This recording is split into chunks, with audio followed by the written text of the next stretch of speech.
la micobacteria tiene una pared, ¿no?, de ácido alcohol resistente que lo diferencia de los gram positivos y gram negativos. Como vemos en la imagen, entre estos tres tipos de bacterias se van a hacer muy similar la membrana celular que poseen ellas. Asimismo, las tres van a poseer una capa de peptidoglicano que está unida a la membrana celular. La diferencia va a estar en que las bacterias gram positivas van a poseer el ácido teicoico que se va a entrelazar con este peptidoglicano y que es lo característico de las bacterias gram positivas. Las gram negativas van a contener una membrana externa con un lipopolisacárido que van a ser lo característico en estas gram negativas. Las micobacterias, lo que lo va a ser característico son los ácidos micólicos. Y los ácidos micólicos van a ser unidos al peptidoglicano mediante un polisacárido que es el arabinogalactano. El arabinogalactano se va a unir a este polisacárido y mediante ello va a unirse a los ácidos micólicos, que son cadenas de lípidos que son bastante largos, ¿no?, de 60 a 80 carbonos, y que en su superficie van a contener cordones que le van a dar el factor de virulencia. Estos cordones van a ser formados por lípidos, por sacáridos y por péptidos, y los cuales van a tener el nombre de core factor. El core factor va a ser el que le va a dar el factor de virulencia a la pared micobacteriana. Pero no solamente el Mycobacterium tiene esta pared de ácido alcohol resistente, también lo poseen las nocardias, lo poseen los rodococos, las legionelas y los parásitos relacionados con la diarrea crónica en pacientes con VIH-Sida, en el estadio C, la isospora y el Giridosporidium. Esta pared de ácido alcohol resistencia le va a dar a la micobacteria las características de ácido alcohol resistencia, de crecimiento lento, de resistencia a las tinciones usuales como las tinciones Gram, la resistencia a los detergentes, por lo cual cuando se tiñe es muy difícil de teñir esta pared en las tinciones al microscopio. Le va a dar la resistencia a los antibacterianos comunes y le va a dar la capacidad antigénica mediante este core factor. ¿Cómo se va a transmitir lo que es el contagio por Mycobacterium tuberculosis? El Mycobacterium tuberculosis se va a transmitir de persona a persona, principalmente por gotitas respiratorias. En un paciente bacilífero, un paciente con tuberculosis pulmonar activa, que mediante la tos puede expulsar entre cerca de 3.000 y 5.000 de estas gotitas, que tienen un diámetro aproximado de menor a 10 micras. Estas gotitas se van a quedar dentro de lo que es todas las vías aéreas. En las vías de conducción van a ser expulsadas por los cilios, van a formar ese moco de las glándulas mucosas y de las células caliciformes y van a expulsar mediante el mecanismo de la tos estas micobacterias. Pero menos del 10% de ellas van a llegar a los alvéolos pulmonares y van a hacer reacción con los macrófagos tisulares, como vamos a ver a continuación. Entonces, la transmisión de este Mycobacterium mediante estas gotitas respiratorias y el contagio en sí de infección de la tuberculosis va a ser dadas por factores endógenos que van a hacer por factores exógenos que van a hacer el contacto con el bacilífero, con la duración del contacto, intimidad con el contacto, grado de contagiosidad del contacto, es decir, qué tan bacilífero es, 2 cruces, 3 cruces, y el ambiente que se comparte con el bacilífero, es decir, si es un ambiente muy cerrado en el cual no hay ventilación, por ejemplo, cuando viajamos en las combis cerradas por un viaje interprovincial de 1, 2, 3 horas, en las cuales el paciente tose y nosotros estamos inspirando ese contagio, y si lo hacemos diariamente, como mayormente se da en personas que viajan en los buses actuales en Lima, fácilmente vamos a darnos cuenta porque este mecanismo es un mecanismo rápido en el cual nos podemos infectar de tuberculosis, y es la razón por la cual hay una gran tasa de infección de tuberculosis acá en el Perú. Y como hemos dicho, la capacidad de infección por la tuberculosis se debe a factores exógenos, no está mal escrito acá, factores exógenos, porque no tienen relación con lo que es el receptor. Estas micobacterias que están en estas gotitas van a viajar a través de las vías de conducción, como hemos dicho, van a ser expulsadas la gran mayoría, pero menos del 10% van a llegar a los alvéolos. Y los alvéolos van a ser recibidos por los macrófagos que están en este alvéolo. Estos macrófagos van a tragarse a estos bacilos y van a formar el fagosoma. Dentro del fagosoma lo que hacen es unirse a la lisosima, degradan estas bacterias, estas micobacterias, y lo que hacen es presentarlo, ¿no? Forman una célula presentadora de antígeno que va a viajar al ganglio, ¿no? A los ganglios pariliares o ganglios mediastínicos, para presentárselos al linfocito. El linfocito T, que está inactivo hasta este momento, va a recibir este antígeno a través del complejo mayor de histocompatibilidad tipo 2 del macrófago o de esa célula presentadora de antígeno, y va a activar la formación de linfocitos activados. Mientras se produce todo esto, que es una acción retardada que dura entre una semana o dos, acá hay una intensa lucha entre el macrófago y el bacilo. Depende de esta lucha, de la capacidad del bacilo de poder resistir este medio y este ataque del macrófago, o la capacidad del macrófago de poder luchar contra este bacilo, va a depender de que si este macrófago logra inactivar al bacilo, o si este macrófago se va a permitir la multiplicación rápida de este bacilo y estallar con la posterior salida de más bacilos. Posteriormente, la inmunidad celular ya va a estar lo suficientemente capacitada para poder viajar a la zona de lesión y inactivar a este bacilo, formando lo que es el granuloma. Vemos acá que lo que hace es, mediante una inmunidad celular, activar a estos macrófagos para que tengan la capacidad de fagocitar a estos bacilos, destruirlos, y a la vez también los linfocitos van a destruir estas células, van a formar un tejido necrótico llamado caseum, formado por macrófagos espumosos activados, y que posteriormente, por la misma inmunidad celular, va a ser bloqueado, van a formar un bloqueo en la zona de necrosis, formado por linfocitos T, por linfocitos B, por macrófagos, por células epitelioides, por células gigantes tipo Langhans, y posteriormente con una capa fibrótica que va a formar el granuloma final.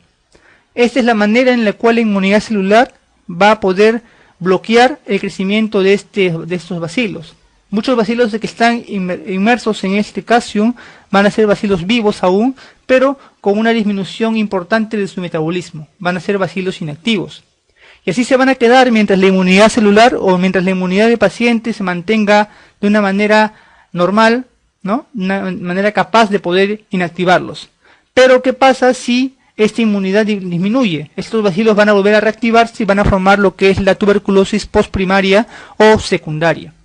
Pero al revés, ¿qué pasa si estos bacilos no son capaces de poder,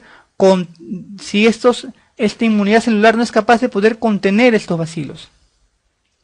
Si esta inmunidad no es capaz de contener estos bacilos, van a pasar dos cosas. Primero, que va a ser una tuberculosis primaria.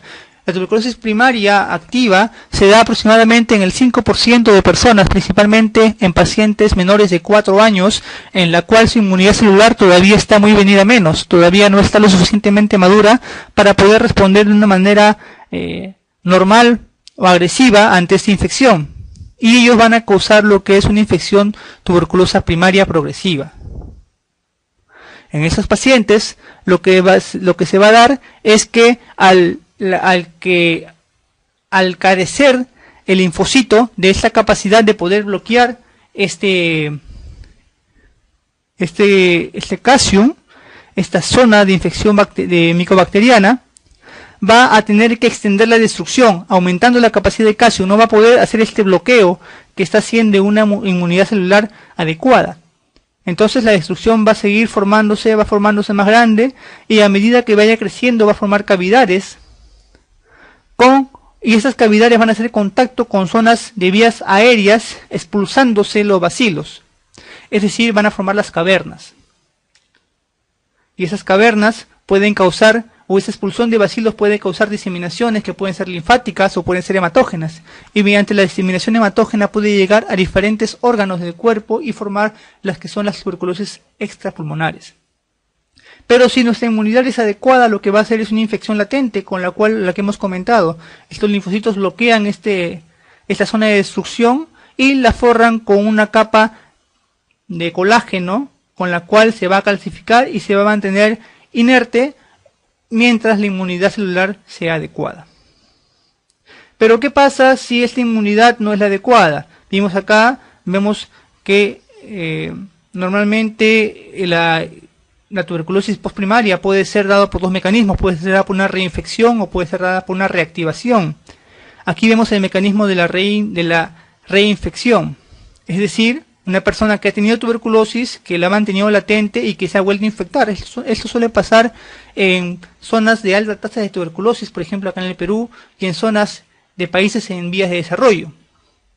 Vemos que el macrófago lo va a presentar, ¿no? Va a formarse el granuloma, va a cerrarse el granuloma, va a inactivarse, pero en algún momento de la vida la inmunidad celular se va a venir a menos. Por ejemplo, desnutrición, por ejemplo, factor de estrés, por ejemplo, inmunosupresión en pacientes con VIH.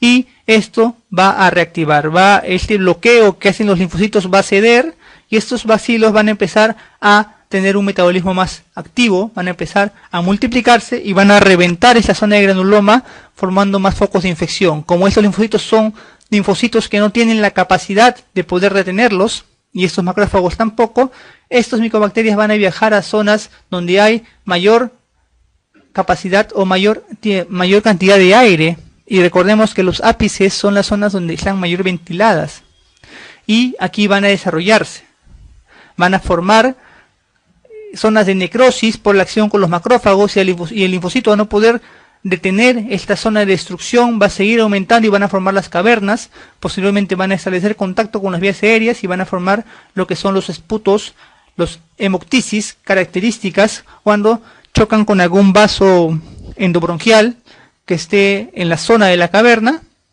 y toda la clínica del paciente tuberculoso. Hemos dicho que estas bacterias van a viajar principalmente a las zonas mayor ventiladas y las zonas que se toman mayormente son los segmentos apicales y posteriores de los lóbulos superiores. También puede tomarse el lóbulo medio del pulmón, pero los segmentos principales que se toman siempre son los apicales y posteriores del lóbulo superior. Y con todo esto va a dar toda la clínica del paciente con tuberculosis, gracias a la acción del cuerpo de poder tratar de detener esta infección. El linfocito que está todavía con una actividad venida menos va a eliminar una gran cantidad de linfocinas, de interleucinas, interleucina 1, interleucina 6, que van a estar dentro del mecanismo de la fiebre, el factor de necrosis tumoral que va a tener que ver con la fase de consunción, ¿no? Con la formación de granuloma o el intento de formación de granuloma, ¿no? Va a darse lo que es el cuadro de diaforesis, que según un estudio realizado en el Hospital 2 de Mayo, es uno de los síntomas más vistos en pacientes con tuberculosis, la diaforesis vespertina. Tos con expectoración, fiebre vespertina también, disminución de peso.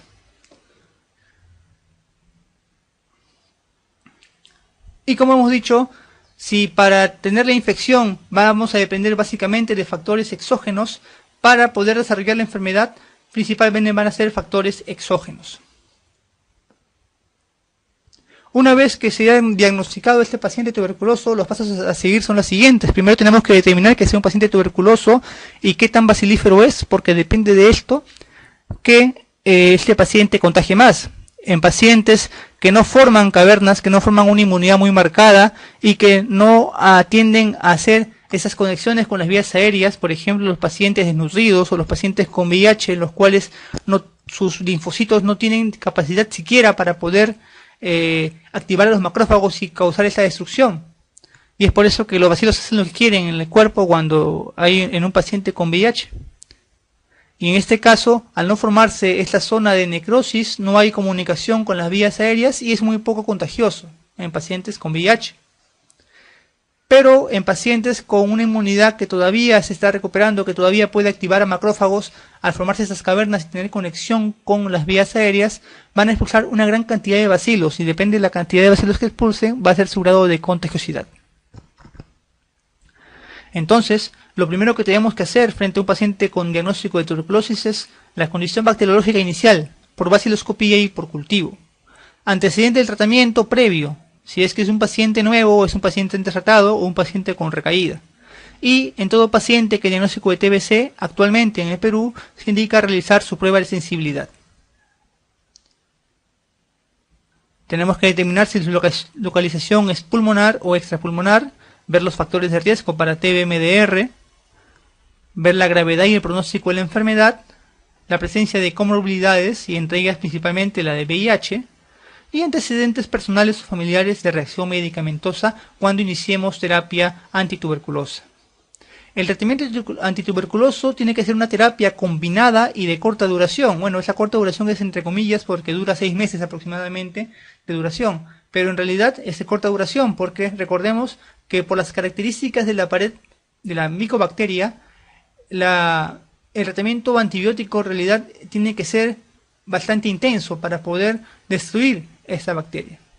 Entonces el tratamiento va a ser básicamente bactericida, esterilizante y tiene que prevenir la resistencia. Estas son las propiedades fundamentales de los medicamentos antituberculosos. Y los principales antituberculosos del esquema 1, al menos que se utiliza actualmente en el país, es la isoniazida, la rifampicina, la piracinamida y el etambutol.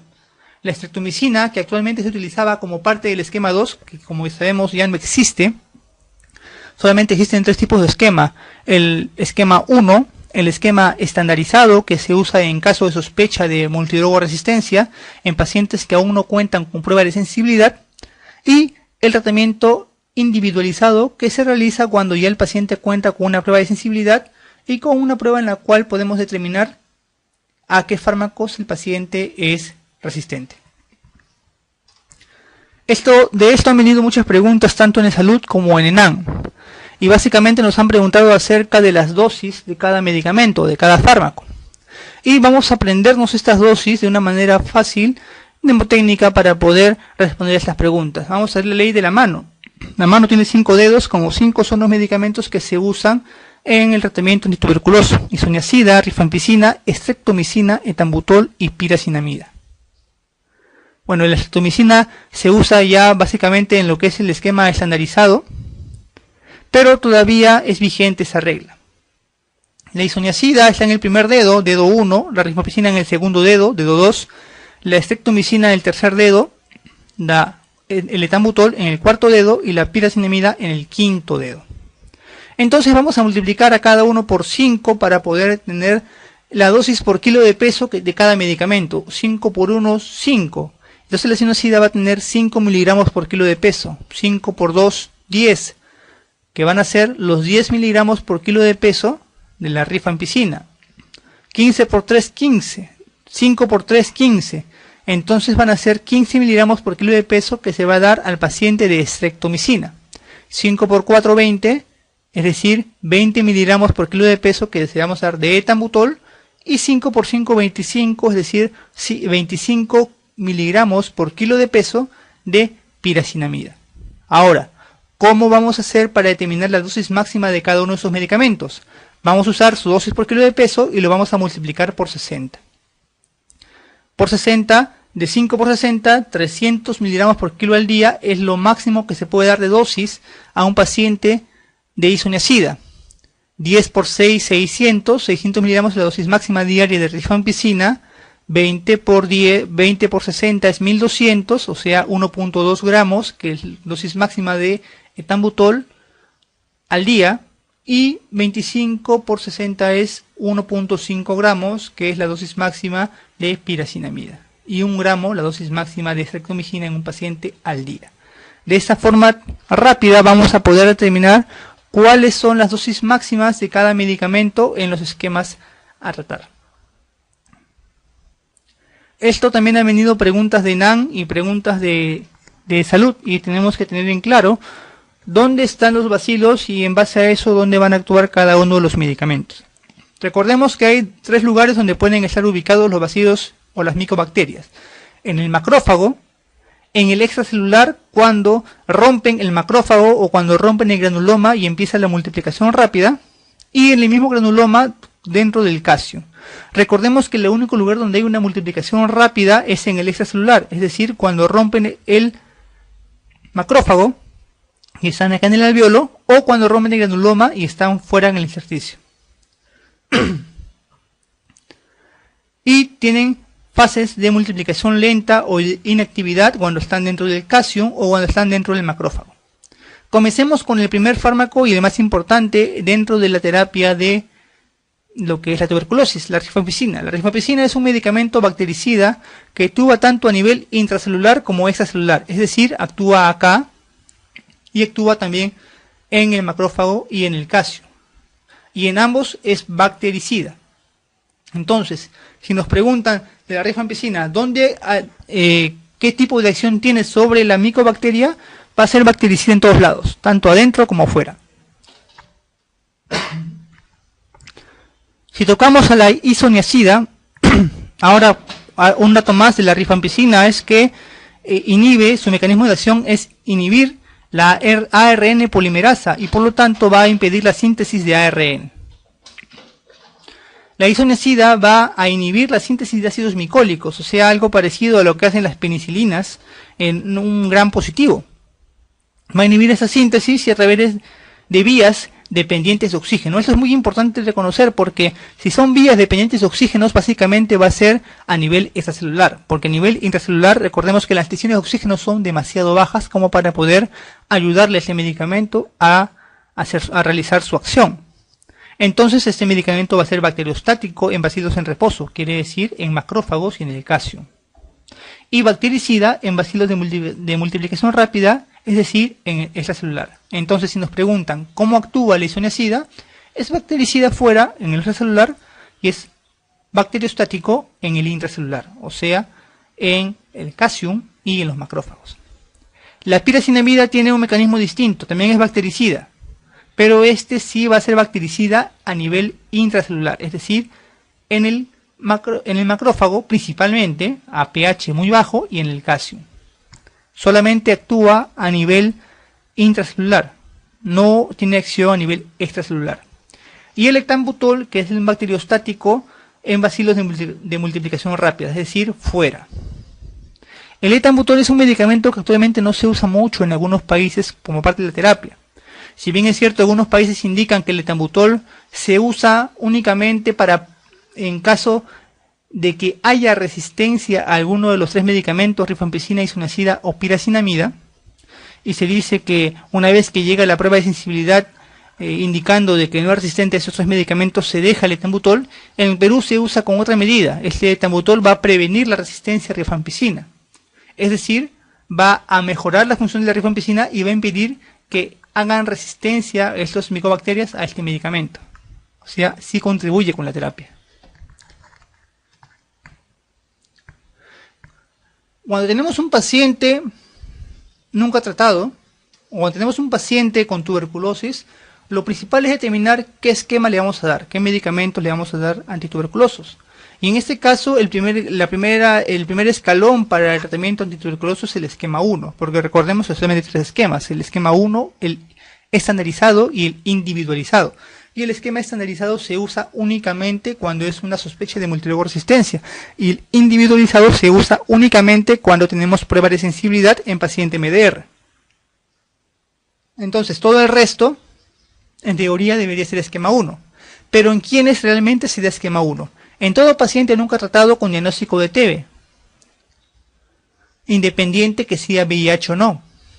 En todo paciente que cuente con prueba de sensibilidad indicando que es sensible a todo, especialmente a rifampicina y a isoniazida, porque recordemos una vez más que el diagnóstico de multiresistencia es por resistencia a la rifampicina y a la isoniazida.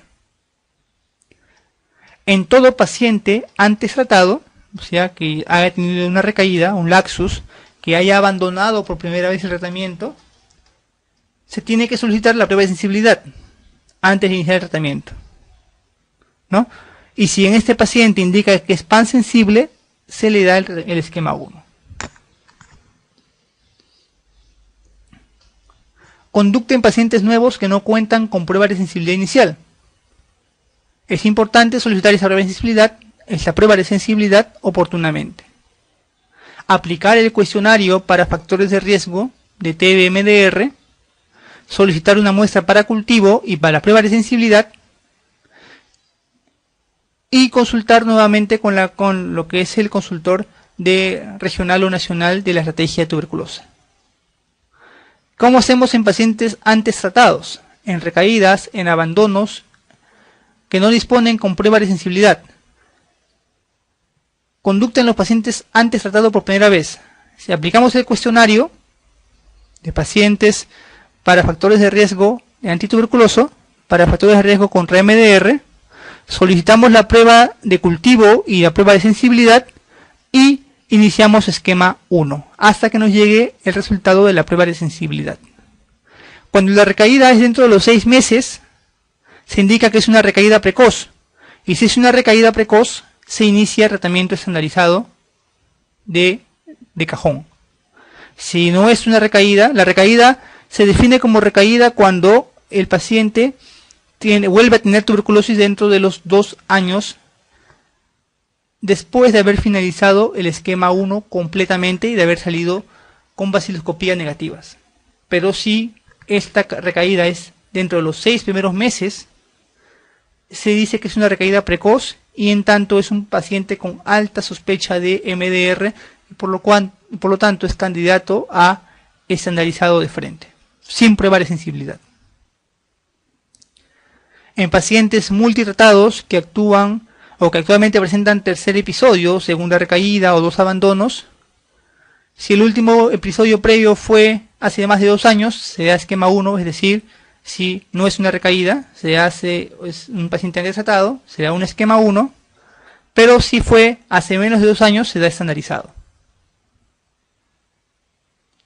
El tratamiento del esquema 1 va a constar de estos medicamentos. Es una fase de inducción o bactericida dentro de la primera fase, los primeros 2 meses, y un tratamiento de mantenimiento o esterilizante en los siguientes 4 meses. En la primera fase, que son los primeros 2 meses, es una reducción rápida de la población bacilar, principalmente dentro del crecimiento extracelular, es decir, los bacilos que están fuera. Y posteriormente van a atacar, dentro de los 4 meses siguientes, se va a atacar a los bacilos que están dentro, tanto en los macrófagos como en el calcio, a los bacilos persistentes y evitan las recaídas. Es por eso que la terapia antituberculosa es una terapia que rápidamente negativiza los cultivos o los BK en esputo. Se indica que el promedio es los 10 primeros días de tratamiento y ya el BK se elimina cerca del 90% de la población extracelular bacteriana. Y en la primera fase va a constar de 2 meses de rifampicina, isoniazida, piracinamida y etambutol. Y en los siguientes 2 meses una fase de 2 veces por semana de rifampicina e isoniazida, que tiene que ser obviamente una terapia directamente observada. Vamos a ver algunas características de lo que es la rifampicina, la isoniazida, la piracinamida y el etambutol. Como hemos dicho, la rifampicina es un bactericida tanto intra como extracelular. La isoniazida es un bactericida extracelular, pero un bacteriostático intracelular. La piracinamida es básicamente un medicamento bactericida, pero en el macrófago y en el calcio, es decir, intracelular. Y el etambutol es un bacteriostático extracelular. La absorción es adecuada por vía oral para todos, pero con una mejor absorción en ayunas. El metabolismo para todos es hepático y es por eso que antes de iniciar la terapia con medicamentos antituberculosos se tiene que hacer una prueba de transaminasas en el paciente para poder determinar cuál es su perfil hepático, cuál es su metabolismo hepático actual. Y la excreción básicamente es renal por cada uno de ellos.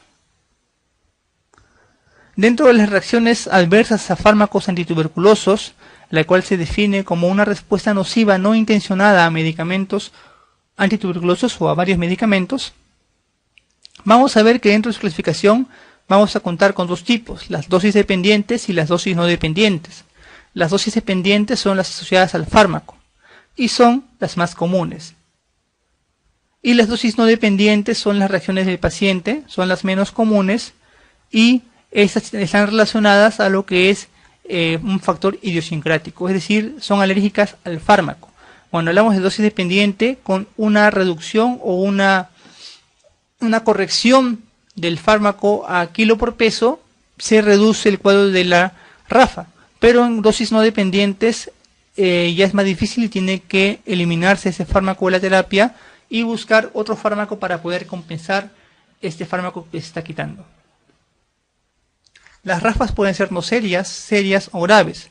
Las no serias son manifestaciones poco superficiales y no amerita la suspensión del fármaco, basta con algún tratamiento sintomático.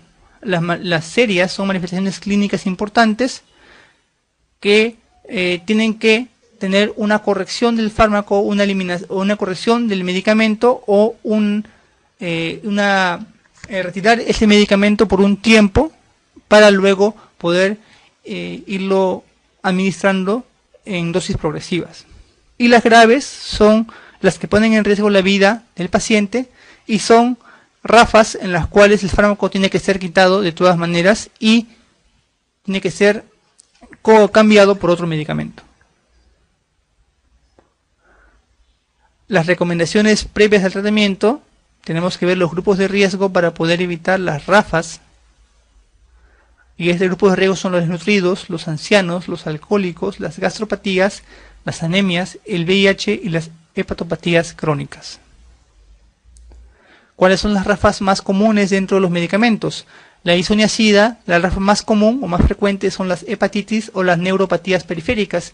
Y esto es muy importante porque siempre en un paciente que se le va a brindar isoniazida, cuando presentan algún riesgo de parestesias o de molestias a nivel de los miembros inferiores, básicamente, algunas neuropatías, se le puede indicar algún medicamento como piridoxina 25 miligramos por kilo de peso para poder aliviar esta RAF. En los pacientes que hacen RAFA, la rifampicina, básicamente hacen anorexia o náuseas o vómitos, y básicamente eso se corrige cambiando dándole el medicamento con las comidas y con algunos sintomáticos como nimerilinato o omeprazol.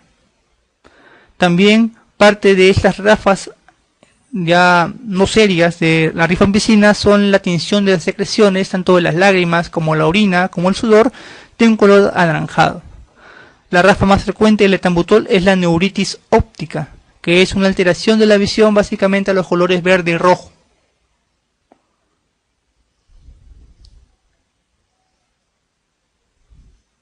RAFAs no serias dentro de lo que es la rifampicina: el dolor abdominal y un síndrome gripal. Dentro de la isoniazida puede ser algunas gastritis, porque básicamente esos medicamentos se dan en ayunas. Dentro de la piracinamida puede haber artralgias con un síndrome pseudogotoso. También puede presentar rash a la exposición al sol con este medicamento. El etambutol también puede presentar náuseas.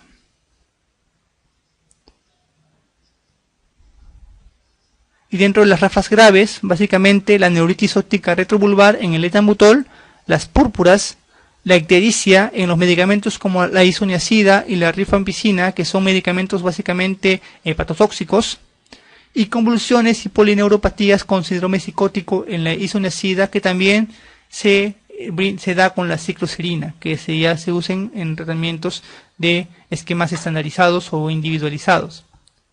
Algo importante que destacar acá es que dentro del esquema 1, el núcleo del tratamiento del esquema 1 es la rifampicina y la isoniazida, y es por eso que se indica multidrogo resistente cuando un paciente es resistente a estos dos medicamentos, es decir, al núcleo básico del tratamiento, a la rifampicina y a la isoniazida. Cuando es resistente solamente a uno de ellos, no se le llama multidrogo resistencia, se le llama poliresistencia si es a varios medicamentos o si es solamente a uno, resistente a tal o cual medicamento. Dentro del núcleo, en un esquema estandarizado, el núcleo del tratamiento va a estar dado por la estreptomicina y la quinolona, en este caso la ciprofloxacino. Estos dos medicamentos son los que forman el núcleo base del tratamiento estandarizado, y cuando hay resistencia a estos dos medicamentos en un paciente multidrogo resistente, se indica que es un paciente con extremadamente resistente o XDR. Vamos a responder algunas preguntas. Básicamente acá las preguntas hablan sobre lo que es fármacos, y esta pregunta es de salud. La dosis diaria de rifampicina, recordemos la ley de la mano, y recordando la ley de la mano recordamos que rifampicina se encuentra en el segundo dedo, lo multiplicamos por 5 y la dosis por kilo de peso será 10 miligramos por kilogramo al día. En una mujer de 20 años con tratamiento farmacológico anti-TBC desde hace 3 meses, Recientemente difiere disminución de agudeza visual y pérdida de la discriminación entre el color rojo y verde. Recordemos que dentro de las RAFAs, el que tiene un compromiso del óptico es el etambutol, ¿no? El etambutol causa lo que es la neuritis óptica retrovulvar con alteración básicamente a los colores verde y rojo.